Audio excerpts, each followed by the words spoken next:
어린아이가 넘어지면 한국의 부모들은 어떻게 반응하나요? 막 달려가죠. 그래서 이렇게 세워줍니다. 그리고 혹시 누군가가 그 아이를 넘어뜨렸으면 그 아이를 막 혼내죠. 그게 한국 부모입니다. 근데 외국의 부모들을 보니까 아이가 넘어져도 그냥 냉정하게 뒤돌아서서 가버리더라고요. 엄마 우는데도 마음이 하는데도 그냥 가버리는 거예요. 그런 사람도 있더라고요. 근데 이스라엘은 좀 다릅니다. 이스라엘은 어떻게 하는 줄 아십니까? 넘어진 아이 놀리는 것도 아니고 쳐다보면서 일어날 수 있어. 일어나봐. 라고 하고 계속 쳐다보며 격려합니다. 떠나지를 않아요. 그 아이의 시선을 맞추고 우는 아이의 시선을 맞추지만 그 아이가 스스로 일어날 때까지 기다려줍니다. 왜 그런 줄 아십니까? 아이에게 손을 내밀어서 이렇게 세워주면 그 아이가 부모의 사랑을 받아서 참 좋을 것 같지만 아이가 습관이 되어서 조금만 넘어져도 엄마를 찾으며 스스로 일어설 수 있는 힘을 잃어버리기 때문에. 그래서 너와 부모가 함께 한다는 것을 인지시켜주는 상태에서 그가 스스로 일어설 수 있도록 도와주는 겁니다.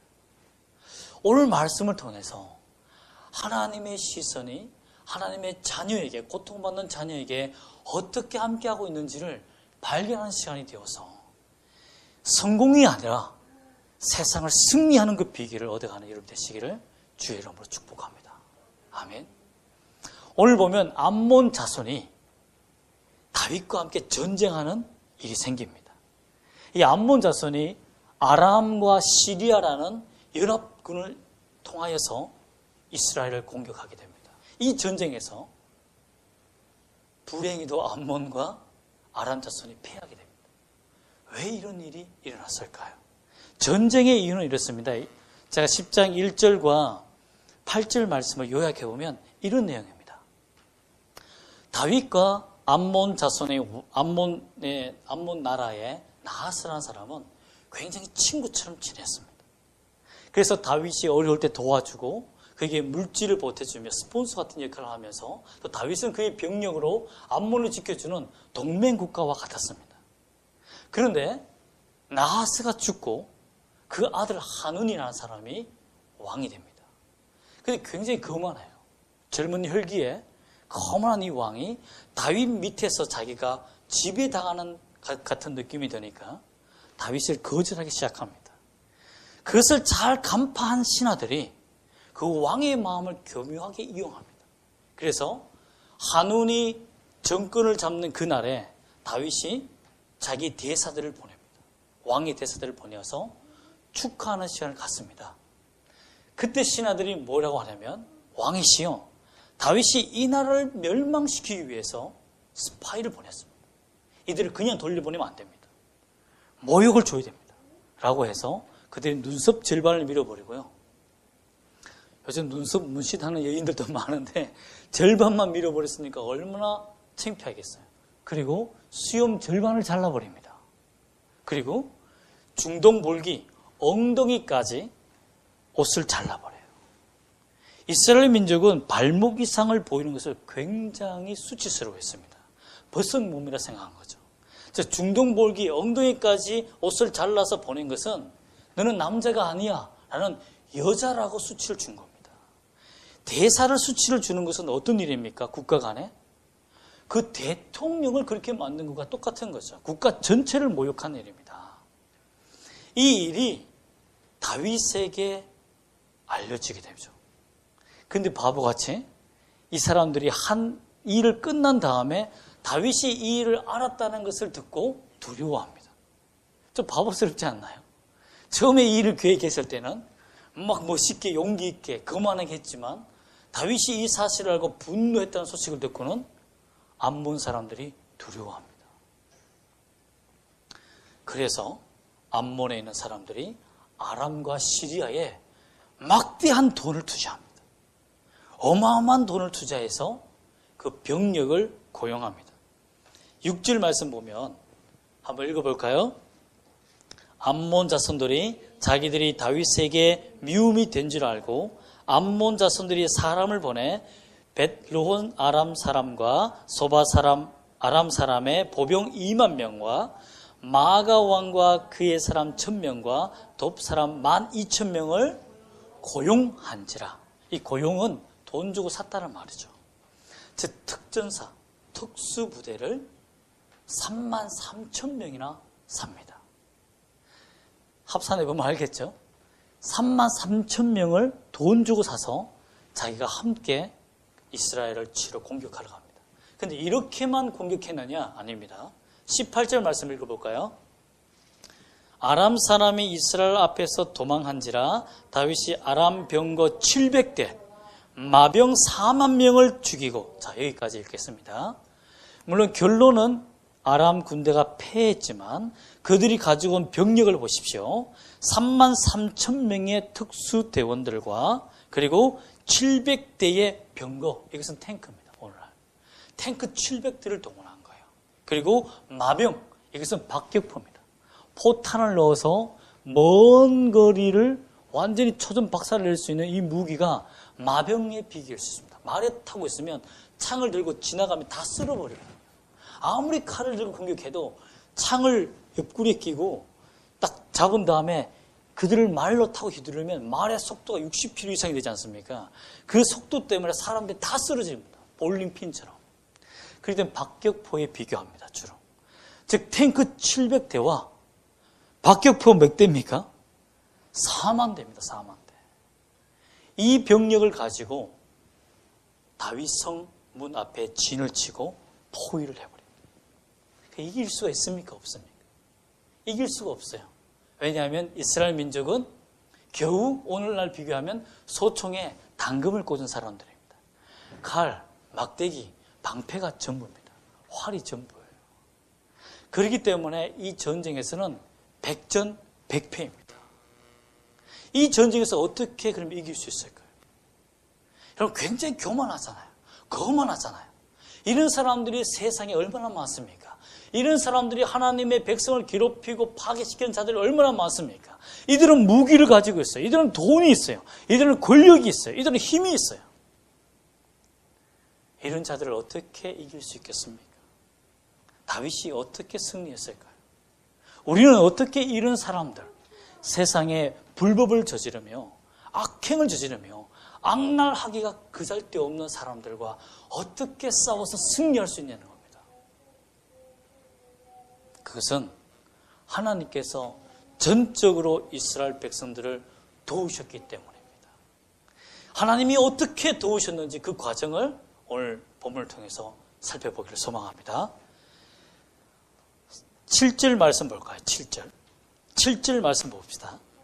시작. 다윗이 듣고 요압과 용사의 온 무리를 보냈다라고 되어 있습니다. 7절과 11절 말씀을 요약해보면 이렇습니다. 다윗은 요압을 전장에 보냅니다. 용병술이 실패한 과정을 보여주는 거죠. 왜 그랬습니까? 요압 장군은 분노가 많은 사람입니다. 그리고 다혈질적이에요. 그래서 자기 동생 아사헬이 아브넬 장군에게 죽었을 때 끝까지 복수하기 위해서 아브넬을 쫓아가서 죽였던 자입니다. 그 나라에 통일되셨던 기회를 자기의 칼날로 없애버린 자입니다. 야망이 강한 자예요. 욕망이 강한 자입니다. 즉 이 전쟁에 이를 보냈을 땐 믿음이 부족한 자를 보냈기 때문에 이 전쟁에 패배할 수밖에 없는 순간입니다. 인간이 다윗이 완벽하지 못하기 때문에 용병술에 실패할 수 있습니다. 그런데 하나님이 실패한 용병술에 하나님께서 간섭하십니다.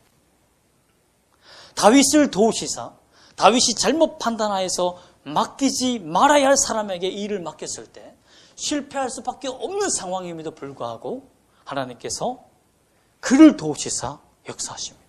어떻게 역사하셨느냐? 12절 말씀을 보겠습니다. 읽어볼까요? 너는 담대하라. 우리가 우리 백성과 우리 하나님의 성읍들을 위하여 담대히 하자. 여호와께서 선히 여기시는 대로 행하기를 원하더라 하고, 이거 누구의 말이냐면 요압 장군의 말입니다. 사면으로 애워싸이는 적들을 보고 위기에 빠진 요압이 믿음을 회복하기 시작한 겁니다. 하나님께서 요압 장군을 파괴했을 때, 전쟁에 참전했을 때 요압이 이제는 죽었구나. 이 전쟁에서 이길 수 없구나.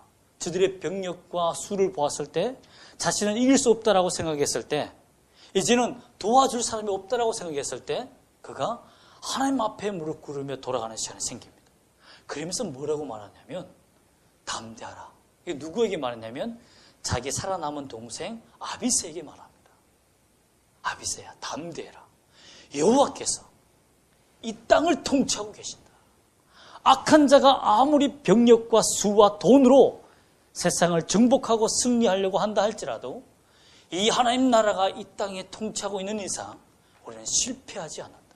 망하지 않는다. 승리할 것이다. 라고 선포합니다. 이런 믿음이 어떻게 생겼겠습니까? 그 야망과 분노와 권력에 탐하고 두려움이 많은 자가 하나님께서 그에게 위기 순간에 하나님만 붙들 수 있는 마음을 주셨기 때문입니다. 그런데 이런 마음을 주신 이후에 요압에게 희생하는 마음도 줍니다. 물론 자기 동생이긴 그렇지만요. 11절 말씀을 읽어볼까요? 시작. 이르되 만일 아람 사람이 나보다 강하면 내가 나를 돕고 만일 암몬 자손이 너보다 강하면 내가 가서 너를 도우리라. 여러분, 요압이 이런 사람이 아닙니다. 아람 사람과 시리아 연합군들은 병력과 탱크와 박격포와 수가 특수부대가 굉장히 강력한 사람들이죠. 부대입니다. 그 부대는 누가 맡겠다? 형, 요압, 내가 맡을게. 암몬 사람처럼 정말 찌질한 사람들은 누가 맡아라? 동생 아비새가 맡아. 자신이 먼저 큰 전쟁에 나가서 내가 죽음을 각오하며 나갈게. 그것을 보고 네가 따라와라는 거죠. 가장 어려운 미션, 가장 힘든 일을 누가 맡았습니까? 요압이 믿음으로 맡는 장면이 나옵니다. 하나님이 그에게 이런 위기 속에서 그를 만나주지 않으시고 성령을 주지 않았다면 불가능한 일입니다. 그래서 요압이 하나님이 주신 긍휼과 은혜의 손길을 받아서 희생하는 마음까지 보임으로 말미암아 겁을 먹고 있는 아비새를 담대하게 만들어주고 그의 수하에 있는 백성들에게도 힘과 용기를 주는 일이 생겼다는 것입니다. 이것이 어떻게 인간의 생각과 인간의 말로서 연설로서 가능한 일입니까? 하나님이 돕지 않으면 불가능한 일이라는 것입니다. 그런데 보십시오. 그들은 활과 창으로 나아갑니다. 13절 말씀 한번 볼까요? 시작. 요압과 그와 함께한 백성이 아람 사람을 대항하여 싸우려고 나아가니 그들이 그 앞에서 도망하고. 얼마나 떨렸겠습니까? 여러분이 요압 장군을 생각해 보십시오. 나라의 운명이 달려 있습니다. 통일 왕국을 이루어야 할 다윗의 나라를 이루어야 할 사명을 받고 간 군대 장관입니다. 자신이 여기서 패배하고 죽으면 자기 백성뿐만 아니라 자기 동생뿐만 아니라 나라를 잃어버릴 수 있는 위기입니다. 그 위기 속에서 강력한 적군 앞에 믿음으로 하나님을 의지하고 나갑니다. 하나님 당신은 선하시니 선한 대로 하나님의 보시기에 선한 대로 판단하옵소서.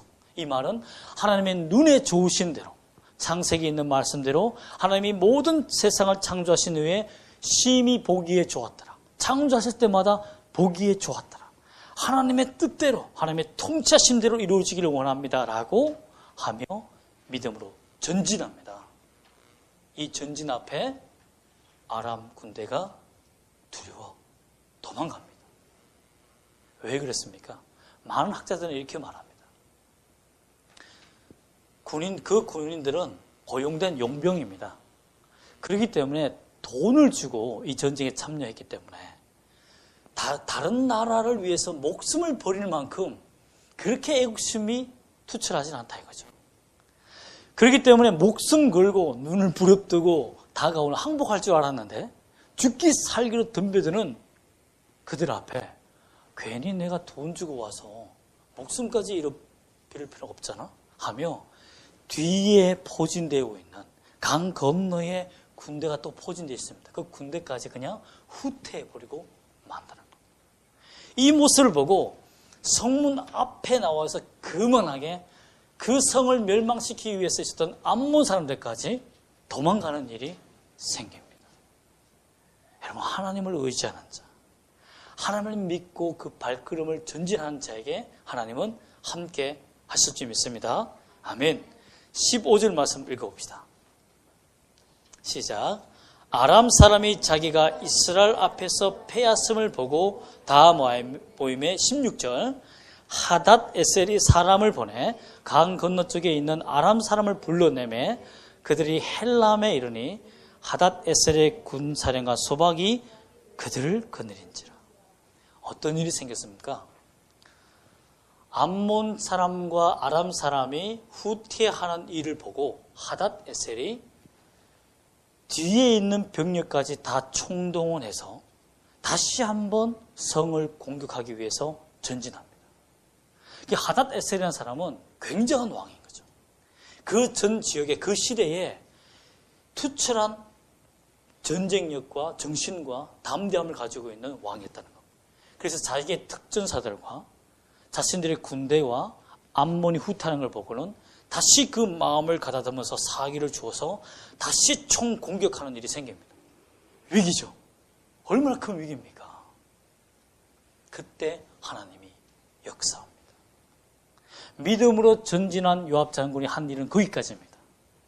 그 다음부터 하나님께서 지원군을 보내줍니다. 어떻게 지원군을 보내주느냐? 17절 말씀 보겠습니다. 함께 읽어보겠습니다. 시작. 어떤 사람이 다윗에게 알림해 그가 온 이스라엘을 모으고 요단을 건너 헬람에 이름에 아람 사람들이 다윗을 향하여 진을 치고 더불어 싸우더니, 다윗은 아직 이 전쟁의 소식을 모르고 있었습니다. 이 전쟁의 양상을 전혀 파악하지 못하고 있었어요. 요압이 잘하겠거니 라고만 생각하고 있었다는 겁니다. 자기의 적군이 불리하다는 얘기를 누가 알려줍니까? 어떤 사람? 여러분, 사무엘 상하의 핵심적인 그 하나님의 역사의 기적의 키가 뭐라고 했죠? 어떤 사람. 어떤 사람이 계속 나옵니다. 그런데 이 사람은 어느 지역 사람입니까?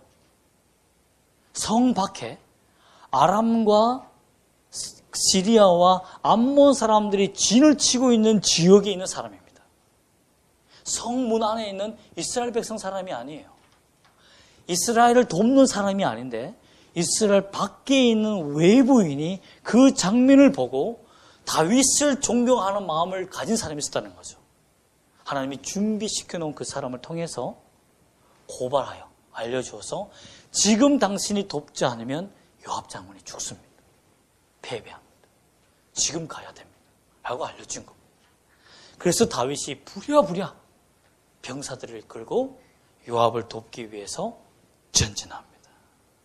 그때 하나님께서 18절과 19절 말씀에 우리가 좀 전에 읽은 것처럼 아람 사람이 이스라엘 앞에서 정말 신발을 벗어던지고 도망하는 일이 생겼다는 것입니다. 거기서 병거 700대, 마병 4만 명을 죽였다라고 되어 있습니다. 싹쓸이 탱크와 박격포 부대를 다 없애버린 거죠. 여러분, 하나님을 믿고 의지하고 나아가는 자는 세상이 가진 권력을 가진 자들 앞에서 당당할 수밖에 없습니다. 왜? 믿음으로 이기기 때문입니다. 여러분은 세상 사람들을 어떻게 이기기를 원하십니까? 열심히 공부하고 돈 많이 벌고 열심히 일하면? 그러면 승리할 수 있습니까? 아닙니다. 세상을 이기는 방법은 믿음이라는 것입니다. 하나님이 보고 계신다는 요압의 신앙을 회복하는 겁니다. 하나님께서 그 연약하고 분노가 많고 타락한 그 요압 장군에게 회개시키시며 주신 그 마음, 하나님이 이 땅과 이 민족을 통치하고 계신다는 것을 알려준 그 깨달음, 그 믿음이 우리를 살리는 것입니다. 근데 여기까지 요압이 최선을 다하고 나아갔지만 요압이 또 한 일이 있습니다. 믿음으로만 달려간 것은 또 아닙니다. 그가 한 일은 뭐냐면 아무 하나님의 역사와 이적에는 쓸모가 없지만 그가 그래도 최선을 다한 부분이 있습니다. 그것이 뭐냐면 바로 9절 말씀입니다. 9절 말씀. 9절 말씀 읽어볼까요? 시작.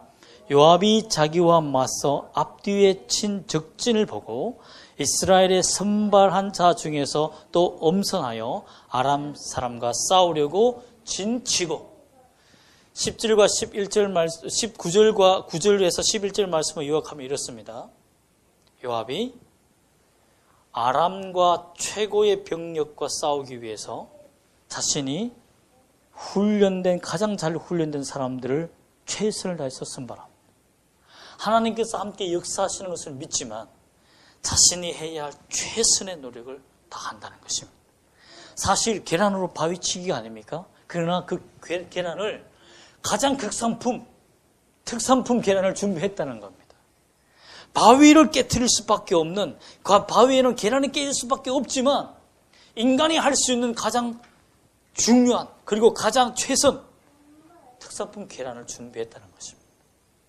그것을 하나님은 사용하셨습니다.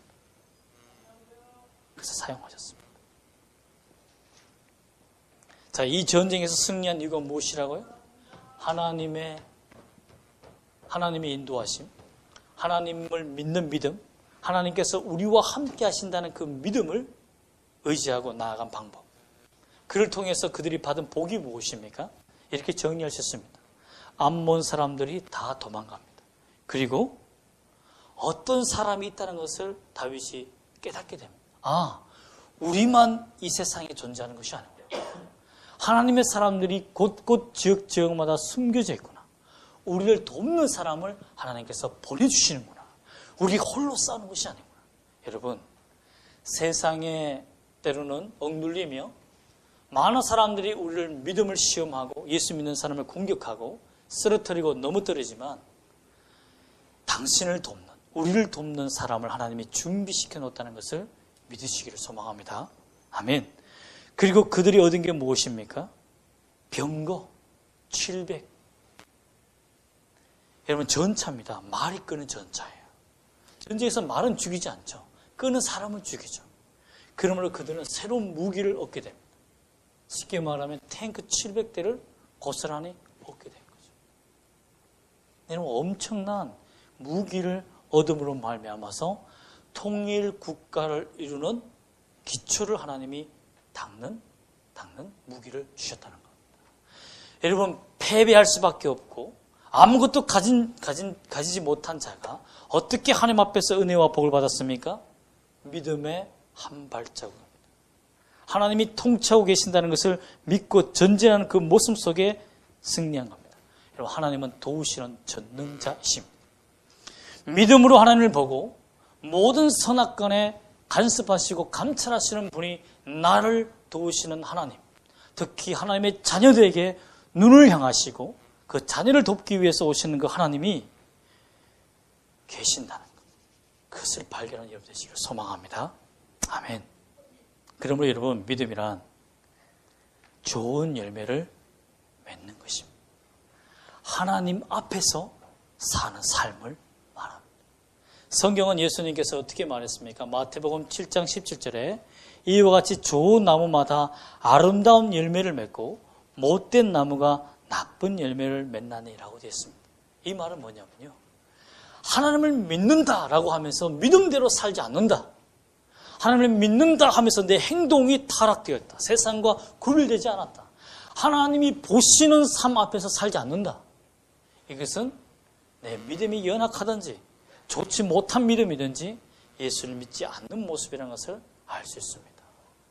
세상이 사는 방식과 가치관대로 살겠습니까? 아니면 내가 믿음으로 좋은 열매를 맺으며 하나님을 선택하며 살겠습니까? 그럼 이렇게 묻습니다. 목사님, 하나님을 믿고 살았습니다. 하나님께 의지했습니다. 헌금도 드렸습니다. 예배도 드렸습니다. 그런데 많은 세상의 악랄한 자들이 간교한 계략으로 우리를 짓밟으며 무너뜨립니다. 여기에 대해서 어떻게 생각하십니까? 그때 제가 읽어줄 수 있는 말씀은 딱 한 가지밖에 없습니다. 히브리서 10장 34절과 35절입니다. 여러분 집에 가셔서 히브리서 10장 34절과 35절 말씀을 읽어보십시오. 제가 읽어드리겠습니다. 너희가 갇힌 자를 동정하고 너희 소유를 빼앗긴 것도 기쁘게 당한 것은 너희 소유를 세상에 뺏긴 것도 기쁘게 당한 것은 더 낫고 영구한 소유가 있는 줄 알미라. 영원히 무너지지 않는 소유가 너희에게 주어질 줄 믿노라. 그러므로 너희는 담대함을 버리지 말라. 이것이 큰 상을 얻게 하나니라. 여러분, 하나님께서는 우리가 이 땅에서 믿음으로 살기 때문에 잘 산다라고 말하지 않습니다. 믿음으로 살았기 때문에 히브리스를 쓴 기자의 시대는 카타콤에 살면서 1.5m 되는 동굴 속에 허리 굽히며 살면서 자신들이 한센스병, 문두병에 걸리고 자식들이 한센스병에 걸리며 수십 년을 살아왔습니다. 그 믿음을 그 동굴에서 물려줬습니다. 모든 배신자들이 예수 믿는다고 해서 재산을 빼앗아 갔습니다. 그래도 그들이 기뻐한 것은 무엇입니까? 영구한 천국의 소망이 내게 있기 때문에, 하늘의 상급이 내게 있기 때문에, 구원받은 자를 향하여서 하나님이 통치하시고 영원히 통치하시는 그 나라를 내가 들어갈 수 있기 때문에 우리가 담대함을 가져야 된다는 것입니다. 잃어버렸습니까? 기뻐하십시오. 고통스럽습니까? 기뻐하십시오. 하나님이 당신의 편입니다. 당신에게 주실 상이 하늘에 있습니다. 그러면 여러분, 우리는 선포해야 됩니다. 날마다 아침에 일어났을 때 선포해야 됩니다. 하나님이 나를 보고 계신다. 세상이 이 모양이어도 하나님은 나와 함께 계신다. 나를 건지신다. 나를 도우신다. 나를 인도하신다. 반드시 내가 세상에는 가난한 자가 된다 할지라도 하나님이 보시는 자 앞에, 하나님이 보시는 세상에서는 부한 자가 되리라. 만왕의 왕 되신 그 주가 주시는 왕 같은 재상이 되어서 세상을 통치하고 천국을 통치하리라. 이런 믿음 갖고 살아가는 여러분 되시기를 주 예수님의 이름으로 축복합니다. 아멘. 기도하겠습니다.